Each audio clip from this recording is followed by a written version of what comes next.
ahead and click the join button next to the subscribe button. And once you have clicked that, you will get an option of various levels of Ikai Darshan. You can join now. You can choose whichever one you would like and join as a member.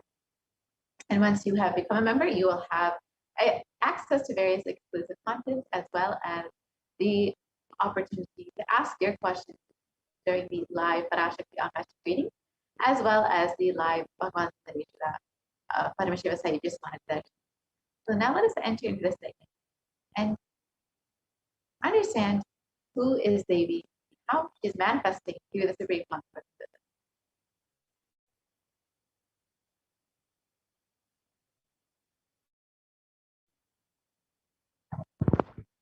So today you will be learning about Navaratri, the celebration of the divine feminine consciousness, why the divine energy Devi Parashakti has incarnated again in the modern age, and about Devi Parashakti, the supreme concept of Hinduism, as the incarnation of Devi Parashakti, and how you need to prepare yourself to receive his faith inside of you.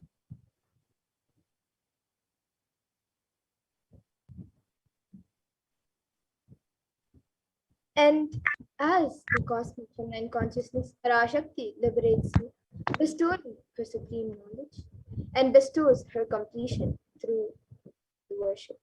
And Devi Parashakti is worshipped by all the gods and goddesses of Kailasa, and in the Chandi Homa, all of Kailasa requests her divine presence to bestow upon you. And through her macrocosmic space, getting mirrored in the inner space. For this step, recommended that you do the exercises sincerely, and delayed gratification is the space that is the best to be the best receptor for darshan and her incarnation form.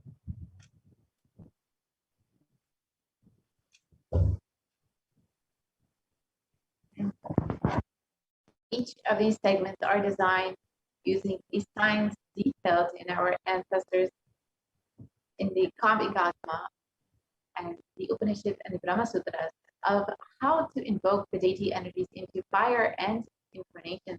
Ideologies you carry in the Manomaya, the mind sheath, and the Vijnanamaya kosha, the intellect, are too important for this experience. Thus, each segment is designed to work on each kosha. It's recommended that you attend the complete program for the best experience.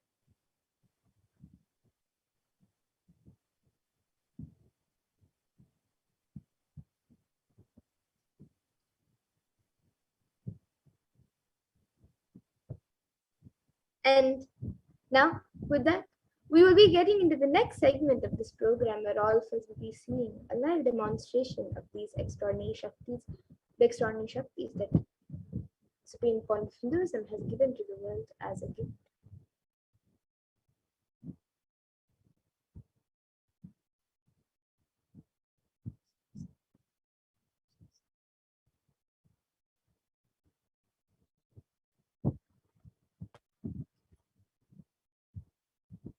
So today, the Balasans, the Nithyananda yogis, and the initiated disciples of the Supreme Point of Hinduism will be manifesting and demonstrating the powers of third eye and sharing with all the experiences and results of the extraordinary manifestation awakened in us through the Diksha, the initiation.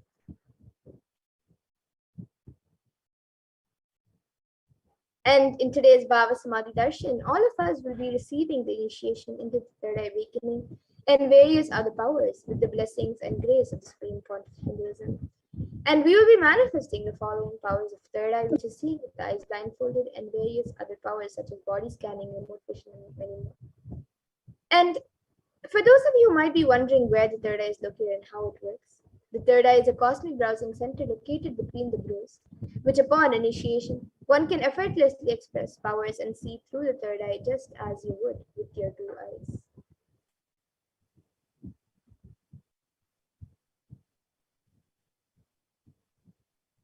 So now let us understand more about what are Shaktis and how exactly they manifest.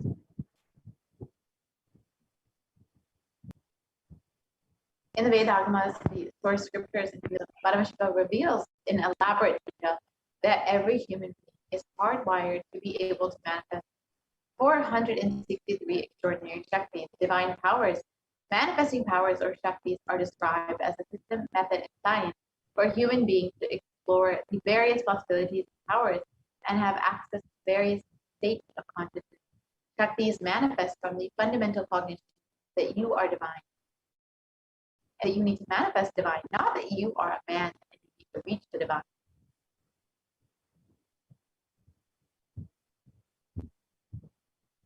Now, many of you might have heard the term used for intact extraordinary manifestation.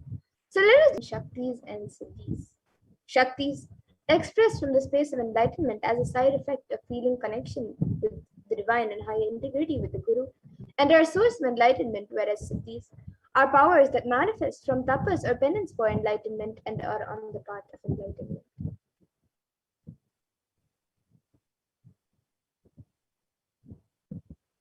Manifest through the ordinary human beings in an extraordinary way after initiation from the avatar. Shaktis are permanent, however, siddhis are not permanent, and siddhis may divert from life.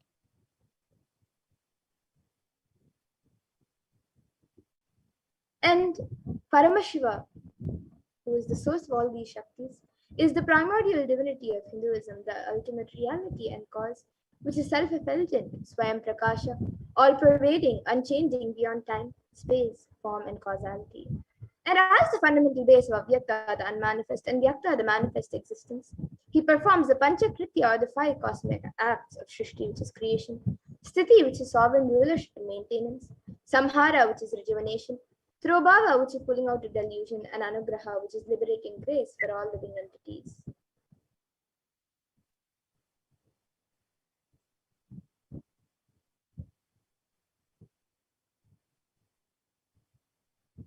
As the concept of Jagatguru Mahasanidana, His Divine Holiness Bhagavan Nithyananda Paramashivam, is the 1008th living incarnation and representative of Paramashiva and the reviver of Kailasa, the ancient enlightened nation, the great cosmic borderless Hindu nation. Ever since the beginning of the civilization, the Sanatana Hindu Dharma has been the cradle of enlightened beings with highly advanced sciences. It was where the science of enlightenment and powers, the Shaktis, were lived and taught as a lifestyle. For the first time in modern day, the Supreme Concept of Hinduism is reviving these yogic sciences and transmitting it to the world as a record-breaking, never accomplished before.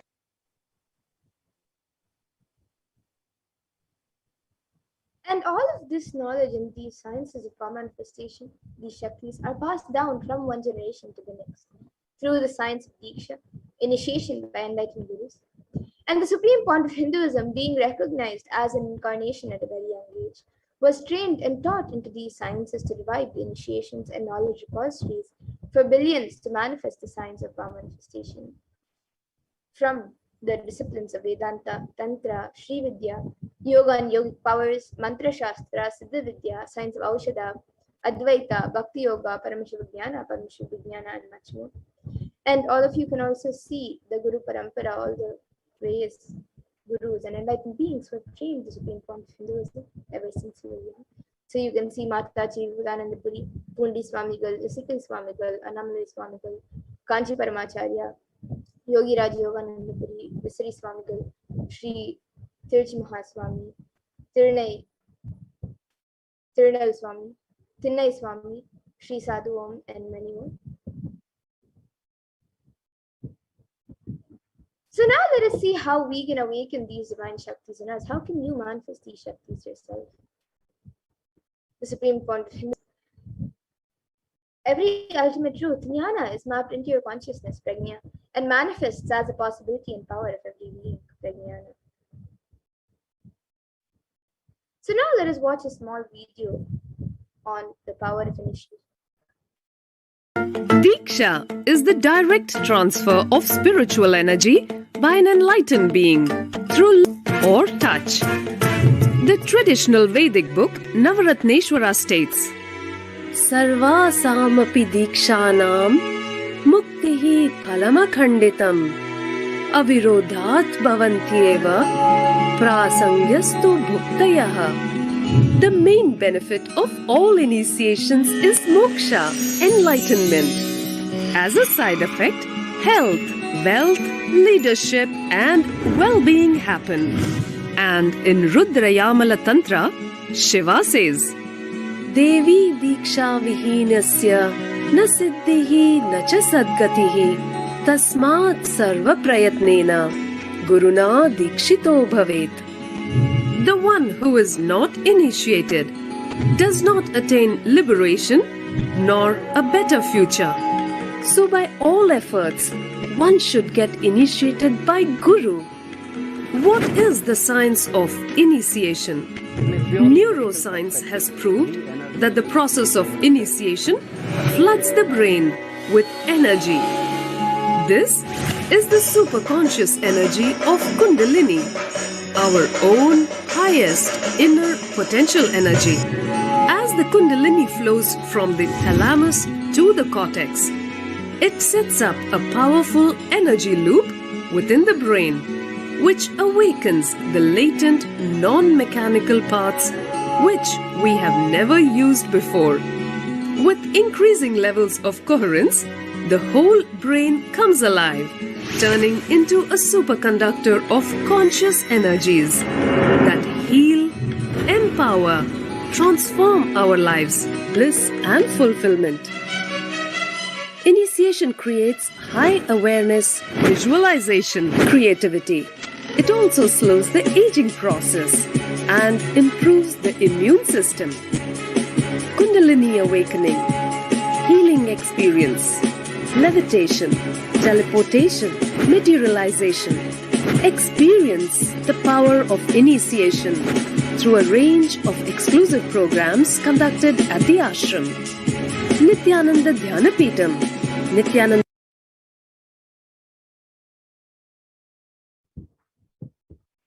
Yes. So that was a wonderful on how the science of Diksha works. So now let us see how the science of power manifestation is authenticated with four aspects of evidences or pramanas, as said in Sanskrit. So the first is the Shastra Pramana, which are the eternal, unchangeable truths revealed in the source scriptures. And then the next is the Apta Pramana, which are the experiences and results of Aptas or authorities of Hinduism, where the Vedic rishis and scientists have time tested and verified these sciences.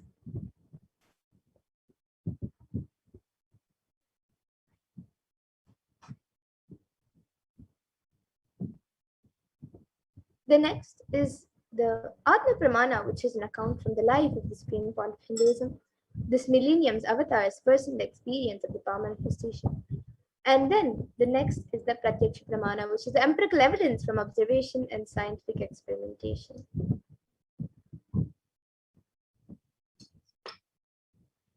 Now, many of you might, of course, have heard about the Vedas and Agamas. You would have, you might know something about it. So now let us see what exactly the Vedas and Agamas are. So the Vedas are the ultimate superior authority for Hindus and are a pure science where the ultimate truths are explained. And the Agamas are the scriptures where the applied technology and the applied sciences are expanded. And the Vedas and the Veda Agamas are given the status of Shruti as they are directly revealed by Paramashiva. They are the ultimate, eternal, unchangeable truths.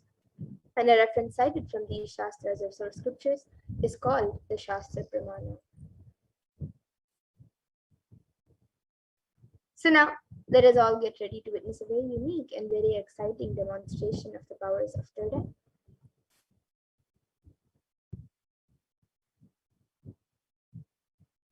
After we go through the pramanas for this power, so we'll be first seeing the power of third eye, which is seeing with the eyes blindfolded. So the Shastra Pramana for this power comes from the Vijnana Bhairava Tantra.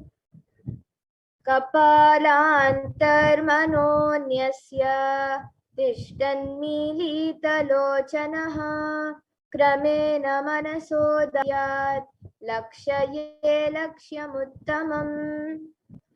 And the translation for this verse is, by fixing the mind on the inner space within the crown center and sitting stably without any movement, having the eyes closed in succession, by that stability of the mind in inner space through the power of the third eye, one directly sees, having the vision beyond the sight that reveals any object or place, attaining the space of oneness with the source, Paramashiva. And the next is the Apta Pramana, where Krishna initiates Arjuna into the power of third eye. And he initiates Arjuna into the power of third eye during the revelation of the Hindu Purana Bhagavad Gita. So Arjuna can behold Krishna's Vishwarupa Darshan, the vision of his cosmic form. And Bhagavan Krishna beautifully says to Arjuna, Natu mam shakyase drashto manenaiva swachakshushā divyam dadami te chakshuhu pashyame yogamaishwaram. So in this verse, Bhagavan Krishna says to Arjuna, but you cannot see my cosmic form with these physical eyes of yours. Therefore, I grant you divine third eye vision. Behold my cosmic opulence. So this comes from the 11th chapter of Bhagavad Gita, which contains the description of Bhagavan Krishna's cosmic form. And the description of Bhagavan Krishna's cosmic form is completely narrated by Arjuna as he sees Bhagavan Krishna through his third eye. And the next is the Atma Pramana in Swami's own words. The first experience is that I was able to see everything around me, above me, the whole 360 degree, then direction, Outside and outside below me, broke. everything. I realized not only I was able to see, I was able to feel and experience all of that as well. And the next is the Pratyaksha Pramana, which is the empirical evidence from observation and scientific experimentation. And you can see that study measures and compare metabolic cell activities of the brain in the conscious and meditative states were measured of the swimming point of Hinduism using a positron emission tomography, a PET scan. And it was measured that when doing daily activities, there was high activity measured in the brain where the third eye is located. And when in deep samadhi state, only the third eye region is active and almost 90% of the rest of the brain is at peace. And the next is the Sakshi Pramana, where this rare and sacred science of third eye awakening is being made available to humanity for our ultimate enrichment and conscious evolution by the Supreme Point of Hinduism. And as a living incarnation of Paramashiva, the Supreme Point of Hinduism embodies the most profound yogic states that surpass all the bounds of time, space, and matter. And he is gifting this pure and great science of third eye awakening along with many other spiritual sciences to the world through the initiation, the Diksha. And for all the millions of people around the world who have been initiated into these sciences have actually experienced and witnessed the profound results and extraordinary manifestation in their day-to-day life. So now let us witness the live Sakshi Pramana, the live demonstration of the powers of third eye, with the Balasans.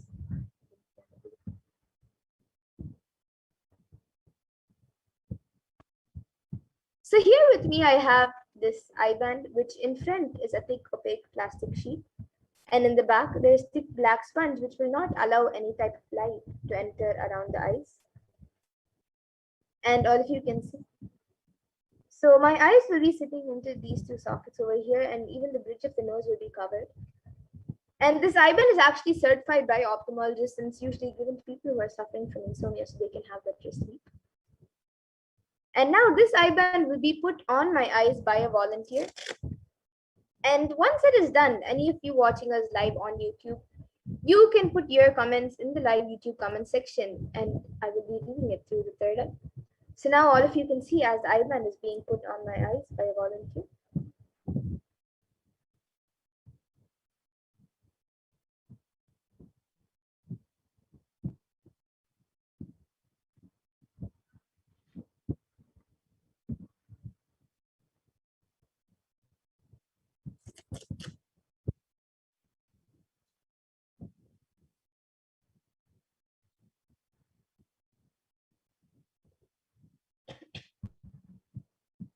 Yes, you can move a little to the right and center, to the right.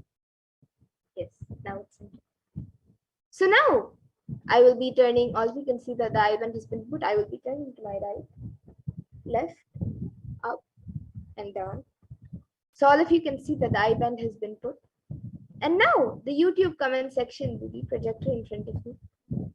And once it is done, the YouTube comment section will be projected in front of me and we'll also be projecting it for all of you.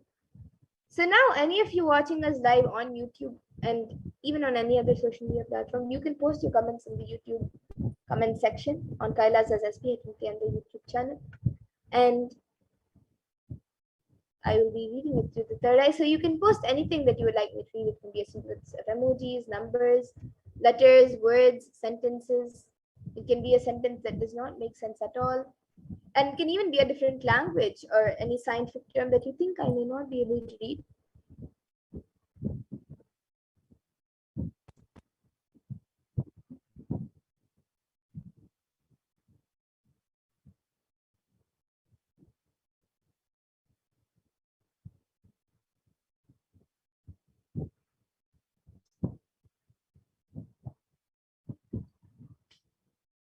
Yes, and as we get some comments, here with me I have this Guaranteed Solutions book, which is written by Swamiji, the Guaranteed Solutions for all of us, for humanity. In front of all of you, I will be opening a random page from this book and reading the contents of that page. So now all of you can see as I open a random page. Stop the screen share. So now I'll be opening a random page in front of all of you. So I've opened the random page. And now I will be reading this page. So this page is page number 224 and 225. And on page number 324, it says, people who have had a near-death experience in some way, like a narrow escape from an accident or a cure from cancer or something like that, will be able to live more fearlessly because they will know that they have nothing to lose. They will also live their lives with greater clarity and live more intelligence. The first lesson you need to learn from all your education is that you should do the right thing at the right time and move on. Somehow, this is the last lesson that we learn thoroughly. After having gone through all the other lessons, we learn this lesson. Procrastination is something that you bring about yourself. But the rest of the fear society instills in you. Society makes you afraid of your own self, of others, and of God. It makes you afraid of yourself with simple things like morality, names and forms, prestige, and whatnot. In the name of morality, it makes you lose confidence in yourself. And that is why you are so unsure of yourself when it comes to morality. When you start following morality out of fear, there will be no chance for your inner intelligence to guide you. When people see me traveling with women, they ask me, Swamiji, how can you, being a spiritual lead, travel with women? Will people not talk about you? First of all, they are forgetting that they are talking to an enlightened master. If they are completely aware whom they are talking to, they will not even come up with the question. Anyhow, I have to answer them in their language, and so I tell them, I have faith in myself, and the women have faith in me. Why are you bothered? They are simply shocked when I say this. If our life's morality is nothing but a poor substitute for lack of intelligence, when you act out of your own intelligence, be confident of yourself. But when you act out of rules and regulations, you can never be sure of yourself because you are not yourself to start with. You are not centered in yourself and you are centered in the rules. And there are two more paragraphs, and there's also a story at the end of the page. So all of you can see page number 324 and page number 324. Yes. And if any of you would like to comment anything, you can put your comments as well.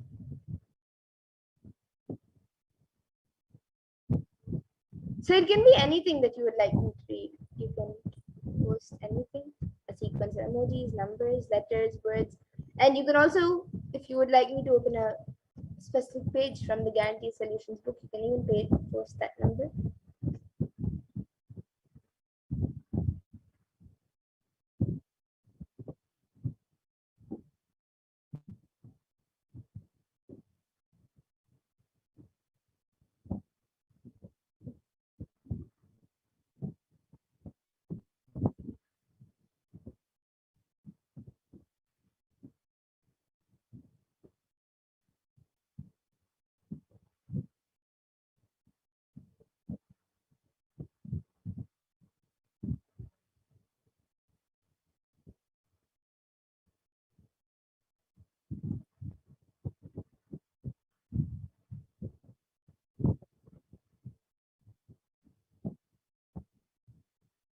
And we'll also be having the power of body scanning. So if you would like a body scan, you can also put in your comments.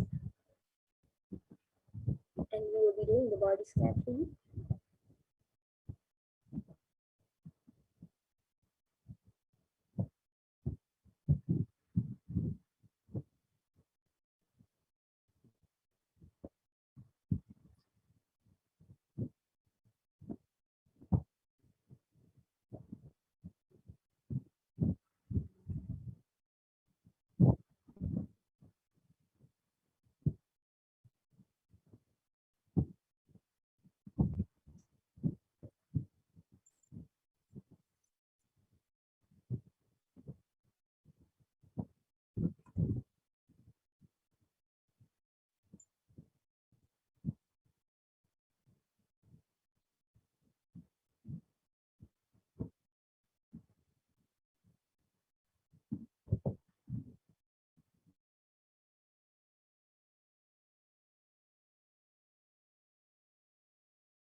The YouTube chat. And even in Kailasa's Nithyananda Sangha YouTube channel.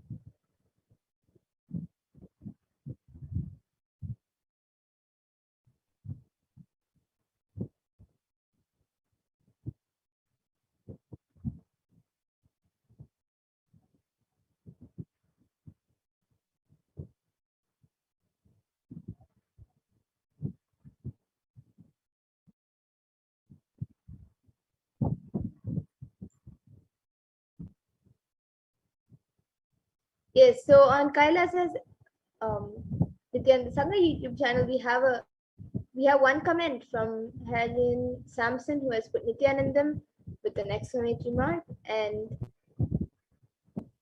paw emojis. So there are two paw marks, and then a namaskar emoji and a heart emoji.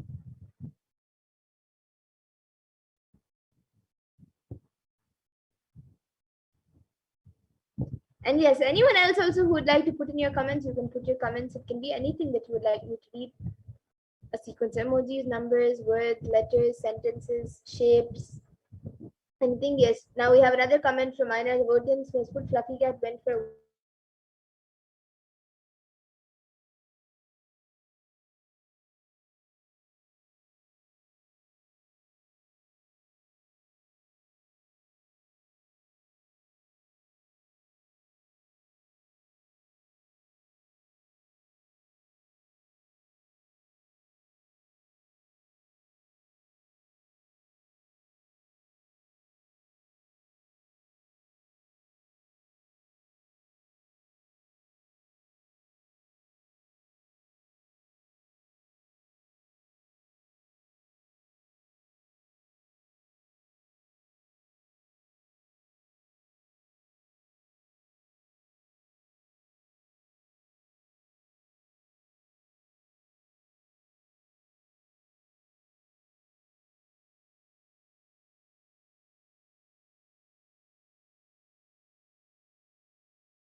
Paramashivoham. Om Nithyananda Paramashivoham. Om Nithyananda Paramashivoham.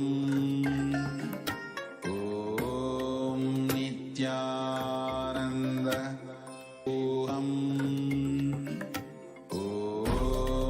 Nithyananda Paramashivoham. Om Nithyananda Paramashivoham.